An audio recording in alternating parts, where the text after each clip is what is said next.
Hi అందరికి veg pulao చేస్తున్నాను. దీనికి కావాల్సినవి బిర్యానీ మసాలా, జీడిపప్పు, నెయ్యి, పుదీనా, ఉల్లిగడ్డ, క్యారెట్, పచ్చిమిర్చి, బంగాళదుంప, కాలీఫ్లవర్, మిల్ మేకర్ కావాలి. ఒక 5 నిమిషాలు మిల్ మేకర్ నానబెట్టుకోవాలి. బిర్యానీ హండి పెట్టుకొని 2 చెంచాల ఆయిల్ పోసుకోవాలి. అందులోనే మళ్ళీ 2 చెంచాల నెయ్యి యాడ్ చేసుకోవాలి. నెయ్యి ఎందుకంటే టేస్ట్ని పెంచుతుంది. అందులోనే మళ్ళీ మసాలా వేసుకోవాలి. బిర్యానీ మసాలా వేసుకొని ఒకసారి కలుపుకొని 1 నిమిషం పాటు వేయించుకున్న తర్వాత ఇందులో జీడిపప్పు యాడ్ చేసుకోవాలి. జీడిపప్పు కొద్దిగా వేగిన తర్వాత ఇందులో పచ్చిమిర్చి, ఉల్లిపాయ వేసి మంచిగా వేయించుకోవాలి. ఇవి గోల్డెన్ బ్రౌన్ కలర్ వచ్చిన తర్వాత ఇందులో మనం యాడ్ చేసుకోవాల్సినవి ఏంటి అంటే క్యారెట్, ఆలుగడ్డ వేసుకోవాలి. ఇవి కూడా మంచిగా వేంపుకోవాలి. ఖచ్చితంగా ఒక 2-3 మినిట్స్ వేంపుకోవాలి. కలుపుతూ ఉండాలి. ఎందుకంటే ఇవి అడుగు పట్టకుండా కలుపుకోవాలి. మళ్ళీ ఇందులో కొత్తిమీర, పుదీనా వేసుకోవాలి.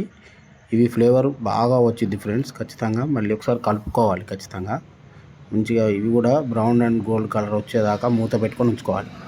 ఇవి కొంచెం మగ్గాక ఇందులో ఉడకబెట్టుకున్న కాలీఫ్లవర్ ఇందులో యాడ్ చేసుకోవాలి. ఇదే మెయిన్ ఇంపార్టెంట్. ఇది ముందుగానే నేను ఉడకపెట్టుకొని రెడీగా ఉన్నాను. నానబెట్టుకున్న మిల్ మేకర్ని నీట్గా పిండుకొని హండీలో యాడ్ చేసుకోవాలి. వేసుకున్న తర్వాత అన్నీ ఒకసారి నీట్గా కలుపుకోవాలి. కేజీన్నర బియ్యానికి లీటర్న్నర వాటర్ తీసుకుంటున్నా. ఇందులో కడిగి పెట్టుకున్న రైస్ని ఈ ఎసరు వచ్చిన తర్వాత ఇందులో వేసుకోవాలి. వేసుకొని ఒకసారి నీట్గా కలుపుకొని ఉంచాలి. కలుపుకున్న తర్వాత మనం రైస్ని కిందికి మీదికి తిప్పాలి. మళ్ళీ మూత పెట్టుకోవాలి. మూత పెట్టుకొని మళ్ళీ 10 నిమిషాల తర్వాత మూత తీసి మంచిగా ఒకసారి కలుపుకోవాలి. మొత్తం కింది మీద వేసి కలపాలి. ఎందుకంటే అడుగు అంటకుండా ఉంటాయి. కలుపుకొని మూత పెట్టుకోవాలి.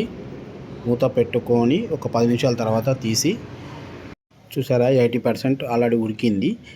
దీన్ని మనం మళ్ళీ తవా మీద పెట్టుకొని ఉడికించుకోవాల్సి ఉంటుంది. హండీని ఒకసారి దించుకొని దాని మీద రొట్టెల పెనం ఉంటే పెట్టుకొని మంట హైలో పెట్టి హండీని ఎక్కియాలి దాని మీదకి. ఎందుకంటే మాడకుండా ఉండడానికి ఈ ట్రిక్. దమ్ కూడా అయింది, సూపర్గా ఉండిద్ది రైసు. మళ్ళీ కొంచెం దీని మీద గీ యాడ్ చేసుకోవాలి. ఇది ఫ్లేవర్ కోసమే. గీ దమ్ పెట్టే ముందే వేసుకోవాలి మనం. ఎందుకంటే దమ్ పెట్టాక హై ఫ్లేమ్లో మనం మంట ఖచ్చితంగా పెట్టుకోవాలి. మళ్ళీ చెప్తున్నాను, 10 నిమిషాల తర్వాత చూసుకోవాలి. బిర్యానీ గుమగుమలాడే వెజ్ బిర్యానీ రెడీ అయ్యింది.